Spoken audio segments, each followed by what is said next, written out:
Everyone everyone इस series में हम संविधान के अंतर्गत स्थानीय स्वशासन यानी लोकल सेल्फ गवर्नमेंट के अंतर्गत हम पंचायती राज प्रणाली यानी कि पंचायती राज सिस्टम से रिलेटेड जितने भी पीवाईक्यू रहेंगे उसको इस सीरीज में हम कवर करेंगे। चलिए स्टार्ट करते हैं। एवरीवन, पंचायती राज प्रणाली जो है वह हमारे संविधान के 243 आर्टिकल 243 ए से लेकर के 243 ओ तक है। कितने तक है एवरीवन? 243 आर्टिकल और 243 ए, 243 ए टू 243 ओ तक है। कहते हैं कहां तक है एवरीवन? 243 ओ तक है। ठीक है, और यही शेड्यूल की बात करें एवरीवन यानी अनुसूची की, तो अनुसूची 11 में मेंशन है। अनुसूची 11 को 73वें संविधान संशोधन सन 1992 के माध्यम से सन 1993 में इसे लागू किया गया था। ठीक है, और यही भाग की बात करें हमारे संविधान के भाग 9 यानी कि पार्ट 9 में इसका मेंशन है पंचायती राज सिस्टम का। चलिए क्वेश्चन की शुरुआत करेंगे।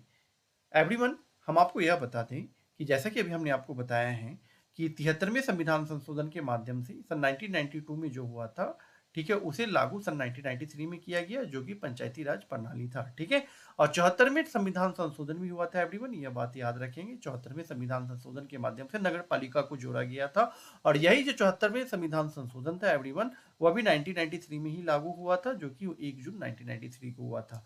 अब पंचायती राज सिस्टम कब हुआ था? 23 अप्रैल 1993 को हुआ था। ठीक है एवरीवन, चलिए एवरीवन नेक्स्ट क्वेश्चन की ओर आगे बढ़ेंगे। क्वेश्चन है, हाँ एवरीवन ये बता दूं कि जैसा कि अभी हमने आपको बताया कि टोटल जो अनुच्छेद हैं वो टोटल 16 अनुच्छेद हो जाते हैं। ठीक है, अगर 243 को जोड़ दिया जाए, 243 जिसमें परिभाषा की बात की गई है, और 243 ए टू 243 ओ तक है जो कि पंचायती राज सिस्टम से रिलेटेड यह आर्टिकल है। ठीक है एवरीवन, चलिए एवरीवन क्वेश्चन की शुरुआत करेंगे। फर्स्ट क्वेश्चन हो जाएगा, महिलाओं को पंचायत में आरक्षण भारतीय संविधान में संशोधन करके दिया गया था। वह कौन सा संशोधन है जिसके अंतर्गत महिलाओं को हमारे पंचायती राज सिस्टम में आरक्षण का प्रावधान दिया गया?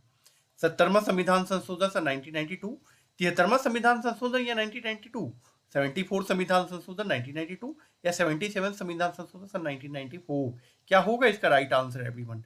एवरीवन, इसका जो राइट आंसर हो जाएगा 73वां संविधान संशोधन सन 1992 के माध्यम से ही। ठीक है, इसमें महिलाओं को आरक्षण का प्रावधान दिया गया था, यह बात आप याद रखेंगे। और ये जो 74वां संविधान संशोधन सन 1992 है, इस ये नगर पालिका की बात करता है, इसके माध्यम से नगर पालिका को जोड़ा गया था। ठीक है, चलिए नेक्स्ट क्वेश्चन की ओर आगे बढ़ेंगे। नेक्स्ट क्वेश्चन हो जाएगा, भारत में महिलाओं के लिए स्थान आरक्षित है कहाँ? पंचायती राज संस्थानों में या फिर राज्य विधानमंडल में या लोकसभा में? कहाँ एवरीवन, कहाँ की बात कर रही है ये? यह पंचायती राज संस्थानों में महिलाओं के लिए आरक्षण आरक्षित है। ठीक है, यह आप याद रखेंगे। नेक्स्ट क्वेश्चन, संविधान के अंतर्गत पंचायतों में महिलाओं के 1/3 प्रतिनिधित्व की गारंटी कौन सा अनुच्छेद देता है? वह कौन सा अनुच्छेद है? ठीक है एवरीवन, जो 1/3 महिलाओं को आरक्षण की बात करता है। आर्टिकल 243 ग, आर्टिकल 243 ख, या फिर आर्टिकल 243 ज, या फिर आर्टिकल 243 झ? क्या होगा एवरीवन इसका राइट आंसर? क्या हो जाएगा बताइए? इसका राइट आंसर हो जाएगा एवरीवन 243 घ। इसका राइट आंसर क्या हो जाएगा एवरीवन? 243 घ इसका राइट आंसर हो जाएगा। ठीक है, चलिए नेक्स्ट क्वेश्चन की ओर आगे बढ़ेंगे एवरीवन। एवरीवन, हम आपको यह बता दें कि चलिए पहले क्वेश्चन देख लेते हैं क्या है। सीटों का आरक्षण का प्रावधान वह कौन सा आर्टिकल है? वह कौन से आर्टिकल के अंतर्गत सीटों के आरक्षण का प्रावधान दिया गया है एवरीवन? क्या होगा राइट आंसर? 243 डी, 243 सी, 243 बी या 243 ए? क्या इसका राइट आंसर हो जाएगा? इसका राइट आंसर हो जाएगा एवरीवन 243 डी इसका राइट आंसर हो जाएगा। ठीक है एवरीवन, एवरीवन हमारे जो 240 हमारे संविधान में आर्टिकल 243 जो है, आर्टिकल 243 एवरीवन यह परिभाषा की बात करता है। किसका परिभाषा? पंचायत की परिभाषा का बात करता है। और आर्टिकल 243 ए किसका बात करता है एवरीवन? बताइए क्या होगा आर्टिकल 243? आर्टिकल 243 गठन, पंचायत की गठन की बात करता है। और आर्टिकल आर्टिकल 243 बी क्या हो जाएगा एवरीवन? आर्टिकल 243 बी क्या होगा, यह बताइए क्या होगा? सॉरी एवरीवन, आर्टिकल 243 जो ए होता है यह गठन की बात नहीं करता है। आर्टिकल 243 ए यह बात करता है कि पंचायतों में जो शक्तियों का निर्धारण होगा वह विधानमंडल करेगा, ठीक है। और यह जो गठन की बातें हैं एवरीवन वो आर्टिकल बी करता है, यह याद रखेंगे। आर्टिकल 243 सी क्या कहता है एवरीवन? आर्टिकल 243 सी यह संरचना की बात करता है, पंचायत की संरचना का आर्टिकल 243 यह बात करता है, ठीक है। आर्टिकल 243 डी तो हमने आपको बताया आरक्षण का प्रावधान है, ठीक है एवरीवन, यह बात आप याद रखेंगे, ठीक है एवरीवन। एवरीवन अगर हम आगे की आर्टिकल बताते हैं 243 डी के बाद जो 243 ई हो जाएगा एवरीवन, वह 243 ई है।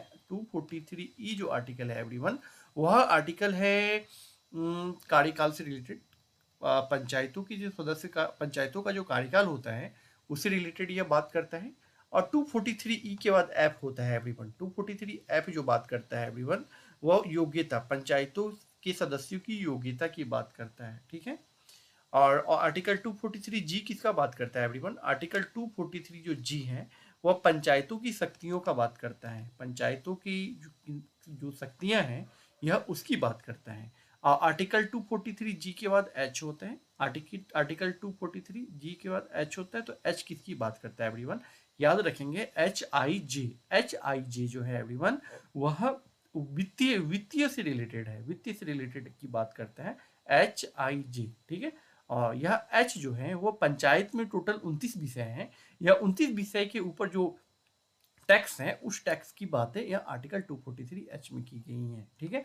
और आर्टिकल 243 आई में क्या है एवरीवन? हमारे पंचायत में जो टोटल विषय हैं उन विषयों के ऊपर जो पंचायतों को धन देना है वह धन देने के विषय में बात करता है। धन कैसे दिया जाता है एवरीवन?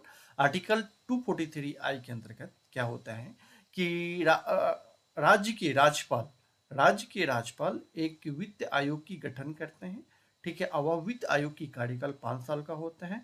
वित्त आयोग की जो रिपोर्ट बनाते हैं उस रिपोर्ट को राज्यपाल जो क्या करता है, वित्त आयोग की रिपोर्ट राज्यपाल को देते हैं और यह राज्यपाल विधानमंडल को सौंपती है और यह विधानमंडल निर्धारित करती है कि कैसे क्या उसमें पैसा पंचायत को देना है, ठीक है। यह आर्टिकल 243 आई बात करता है। आर्टिकल 243 जे क्या है एवरीवन? एच आई जे, तो जे क्या है? यह पंचायतों की ऑडिट की बात करता है, पंचायतों के विषय में जितने भी विषय है उस विषयों के ऊपर वो ऑडिट की बातें करता है, ठीक है। ऑडिट कहने का क्या मतलब हुआ एवरीवन कि कौन से विषय को कैसे क्या पैसा देना है या फिर उसके खातों का लेखा जोखा जो है वो आर्टिकल 243 जे के अंतर्गत होता है, ठीक है एवरीवन। आर्टिकल 243 जे हमने आपको बताया, तो आर्टिकल 243 जे के बाद आता है के। आर्टिकल 243 क्या होगा? राज्य निर्वाचन आयोग की बात करता है। आर्टिकल 243 किसका बात करता है एवरीवन? राज्य निर्वाचन आयोग की बात करता है। 243 के हो गया। आर्टिकल 243 के बाद एल, एल यानी कि यूनियन टेरिटरी में, यूनियन टेरिटरी में यूनियन टेरिटरी के अंतर्गत जो पंचायत है पंचायतों की लागू करने की यह बातें करता है, ठीक है। यू, यू के बाद हो जाए sorry L, L L L everyone, L, L के बाद हो जाएगा एम, हो जाएगा एवरीवन। एम किसकी बातें करता है एवरीवन? तो कुछ क्षेत्रों में पंचायत नहीं लागू होते हैं, हो सकते जैसे कि मेघालय, मणिपुर, मिजोरम, ठीक है, अरुणाचल प्रदेश जैसे कुछ क्षेत्र है जिसमें पंचायतों को लागू नहीं हो सकता, वो उसकी बातें करता है। एन किसकी बातें करता है एवरीवन? 73वां संविधान संशोधन सन 1992 के माध्यम से, ठीक है। सन 1992 में जब ये चीज़ें हुआ था, पंचायत लॉन्च हुआ था, तो उसके एक साल के पश्चात, एक साल के अंदर में वो जितने भी राज्य हैं वह राज्य पंचायती राज्य सिस्टम को लागू करेंगे, ठीक है एवरीवन। और आर्टिकल ओ क्या कहता है? आर्टिकल ओ यह कहता है कि राज्य का जो पंचायत का जो परिसीमन होगा वह पंचायत के परिसीमन के अंतर्गत जुडिशियरी हस्तक्षेप नहीं होगा, यह आर्टिकल 243 ओ बात करता है, ठीक है एवरीवन। चलिए एवरीवन, हमने आपको टोटल आर्टिकल बता दिया, टोटल 16 आर्टिकल है, वो टोटल 16 आर्टिकल भी हमने आपको बता दिया है, ठीक है एवरीवन। चलिए अब हम नेक्स्ट क्वेश्चन की ओर आगे बढ़ेंगे, क्वेश्चन देखते हैं कि क्वेश्चन क्या है। नेक्स्ट क्वेश्चन की ओर आगे बढ़ेंगे एवरीवन। नेक्स्ट क्वेश्चन हो जाएगा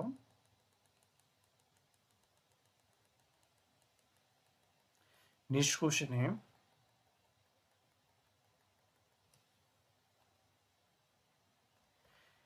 किस राज्य यानी कि किन राज्यों में पंचायती राज संस्थानों में स्त्रियों के 50% आरक्षण वैध है? वह कौन कौन सा राज्य है जिसमें महिलाओं को 50% आरक्षण वैध दिया गया है? बिहार, उत्तराखंड, मध्य प्रदेश या हिमाचल प्रदेश? क्या हो जाएगा इसका राइट आंसर एवरीवन? एवरीवन, इन चारों राज्यों में जो महिलाओं को 50% आरक्षण दिया गया है। ठीक है एवरीवन, आरक्षण पंचायतों के अंतर्गत अगर आरक्षण को बढ़ाया जा सकता है तो उसे कम नहीं किया जा सकता है। आप यह बातें याद रखेंगे। ठीक है एवरीवन, तो आर्टिकल चलिए ठीक है, नेक्स्ट क्वेश्चन की ओर आगे बढ़ेंगे। नेक्स्ट क्वेश्चन हो जाएगा, उत्तर प्रदेश में पंचायती राज संस्थानों में महिलाओं के लिए आरक्षित संस्थानों की संख्या कितनी है? उत्तर प्रदेश में पंचायती राज संस्थानों में महिलाओं के लिए आरक्षित कितनी है? 1/3 या फिर महिलाओं की आबादी के अनुपात में कुल संस्थानों का 1/4 या परिस्थितियों के आवश्यकता अनुसार? क्या होगा इसका राइट आंसर? इसका राइट आंसर हो जाएगा ए 1/3। 1/3 जो है 1/3 है, यह उत्तर प्रदेश में क्या है, सीटें आरक्षित हैं। नेक्स्ट क्वेश्चन देखेंगे, पंचायत चुनावों में अनुसूचित जातियों के लिए पदों का आरक्षण किस राज्य में लागू नहीं होता है? किस राज्य में लागू नहीं होता है? उत्तर प्रदेश, असम, अरुणाचल प्रदेश या फिर हरियाणा? क्या होगा इसका राइट आंसर? अरुणाचल प्रदेश में लागू नहीं होता है। जैसा कि हमने आपको बताया था, कौन कौन सा बताया था? मेघालय, मणिपुर, मिजोरम, अरुणाचल प्रदेश जो क्षेत्रों में है वहां आरक्षण लागू नहीं होता है। ठीक है एवरीवन, यह बात आप याद रखेंगे। चलिए नेक्स्ट क्वेश्चन की ओर आगे बढ़ेंगे। नेक्स्ट क्वेश्चन हो जाएगा, राज्यों में निम्नलिखित में से किस समूह पर पेशा पंचायत यानी अनुसूचित क्षेत्रों में विस्तार अधिनियम 1996 परिवर्तनीय नहीं है? ठीक है, पेशा एक्ट की बात करता है एवरीवन, पेशा पंचायत की बात करता है अधिनियम सन 1996 परिवर्तनीय नहीं है। कौन कौन सा वह क्षेत्र है? राजस्थान, नागालैंड, महाराष्ट्र, आंध्र प्रदेश, झारखंड, ओडिशा, असम, मेघालय, त्रिपुरा, हिमाचल प्रदेश, गुजरात, छत्तीसगढ़? बताइए क्या होगा इसका राइट आंसर? इसका राइट आंसर हो जाएगा एवरीवन असम, मेघालय, तमिलनाडु। असम, मेघालय, तमिलनाडु में ये जो पेशा अधिनियम 1996 है यहाँ परिवर्तनीय नहीं है, यह बात आप याद रखेंगे। चलिए नेक्स्ट क्वेश्चन की ओर आगे बढ़ेंगे। नेक्स्ट क्वेश्चन हो जाएगा, पंचायत अधिनियम 1996 के अंतर्गत समाविष्ट क्षेत्रों में ग्राम सभा की क्या भूमिकाएं हैं? देखते हैं। ग्राम सभा के पास अनुसूचित क्षेत्रों में भूमि के हस्तांतरण को रोकने के लिए शक्ति होती है। ठीक है, ग्राम सभा के पास लघु वन उपज का स्वामित्व होता है। ठीक है, अनुसूचित क्षेत्रों में किसी भी खनिज के लिए खनन का पट्टा अथवा परमिट लाइसेंस प्रदान करने हेतु ग्राम सभा की अनुशंसा आवश्यक है। क्या आवश्यक है एवरीवन? बताइए। नहीं, ऐसा कोई आवश्यक नहीं है, ऐसी कोई बातें पंचायत में नहीं लिखी हुई हैं, केवल और केवल इसकी और यह बातें हैं। ठीक है, इसलिए इसका जो राइट आंसर हो जाएगा वह बी इसका राइट आंसर हो जाएगा एवरीवन। ठीक है, चलिए नेक्स्ट क्वेश्चन की ओर आगे बढ़ेंगे। अनुसूचित क्षेत्रों में जिला पंचायत की शक्ति के विषय में क्या सही है? जिला पंचायत की शक्ति के विषय में अनुसूचित क्षेत्रों में क्या सही है? लघु जलाशयों की योजना बनाना, समस्त सामाजिक सेक्टरों पर नियंत्रण रखना, जनजातीय उपयोजनाओं पर नियंत्रण रखना या फिर राज्य सरकार द्वारा प्रदत्त कार्य करना। उपयुक्त में से क्या सही, क्या होगा इसका राइट आंसर? इसका राइट आंसर हो जाएगा जनजातीय उपयोजनाओं पर नियंत्रण रखना। ठीक है, यही बात याद रखेंगे। इसका जो राइट आंसर हो जाएगा वह सी इसका राइट आंसर हो जाएगा। ठीक है, क्योंकि ये अनुसूचित क्षेत्रों की बात की गई थी। ठीक ना एवरीवन, चलिए नेक्स्ट क्वेश्चन की ओर आगे बढ़ेंगे। नेक्स्ट क्वेश्चन है, ग्राम सभा का अभिप्राय क्या है? एक पंचायत क्षेत्र के लोग, जिला अधिकारी से अभिसूचित विशिष्ट लोग या ग्राम स्तर के पंचायत क्षेत्र के निर्वाचन नामावली के पंजीकृत लोग या फिर पंचायतों के सदस्य? क्या होगा इसका राइट आंसर? इसका राइट आंसर हो जाएगा एवरीवन, ग्राम स्तर के पंचायत क्षेत्र के निर्वाचन नामावली में पंजीकृत लोग। ठीक है, यह ग्राम सभा का अभिप्राय है। ठीक है, यह इसका राइट आंसर हो जाएगा। चलिए नेक्स्ट क्वेश्चन की ओर आगे बढ़ेंगे। नेक्स्ट क्वेश्चन है 73वां संविधान संशोधन अधिनियम 1992 का निर्देशित करता है। देखते हैं, ग्रामीण क्षेत्रों में बेरोजगार एवं अल्प रोजगार वाले पुरुषों एवं महिलाओं के लिए अर्जक रोजगार का सर्जन, या फिर मंद कृषि मौसम की अवधि में सहायतार्थ तथा कार्य हेतु इच्छुक समर्थ वयस्कों के लिए रोजगार का सर्जन, या फिर देश में मजबूत एवं जीवंत पंचायती राज संस्थानों की बुनियादी रखना, या फिर जीवन के अधिकार, व्यक्ति की स्वतंत्रता एवं सुरक्षा, विधि के समक्ष समानता एवं विधि के भेदभाव की सुरक्षा की गारंटी करना। क्या होगा 73वां संविधान संशोधन के माध्यम से? बताइए क्या है 73वां संविधान संशोधन, क्या होगा इसका राइट आंसर? इसका राइट आंसर हो जाएगा एवरीवन, देश में मजबूत एवं जीवंत पंचायती राज संस्थानों की बुनियादी रखना, इसका राइट आंसर हो जाएगा। ठीक है एवरीवन, चलिए एवरीवन नेक्स्ट क्वेश्चन की ओर आगे बढ़ेंगे। नेक्स्ट क्वेश्चन है 73वां संविधान संशोधन 24 अप्रैल 1993 के देश में प्रभावी हुआ है, यह राजस्थान में प्रोत्साहित करेगा। क्या कह रहा है क्वेश्चन? 73वां संविधान संशोधन 24 अप्रैल 1993 से देश में प्रभावी हुआ है, यह राजस्थान में प्रोत्साहित करेगा। नई एकीकृत राज्य व्यवस्था, ग्राम स्वराज बुनियादित, या फिर स्वशासन व्यवस्था, या शासन सत्ता का केंद्रीकरण। क्या होगा राइट आंसर एवरीवन? यह स्वशासन व्यवस्था। ठीक है एवरीवन, यह स्वशासन व्यवस्था होगा इसका राइट आंसर। चलिए एवरीवन, आज के लिए हम इतना ही रखेंगे एवरीवन। हम आपके साथ नेक्स्ट सीरीज में नेक्स्ट टॉपिक या नेक्स्ट पीवाईक्यू के साथ मिलेंगे। तब तक के लिए धन्यवाद। अगर यह सीरीज आपको पसंद आ रही हो तो आप इस चैनल के साथ अवश्य जुड़ सकते हैं।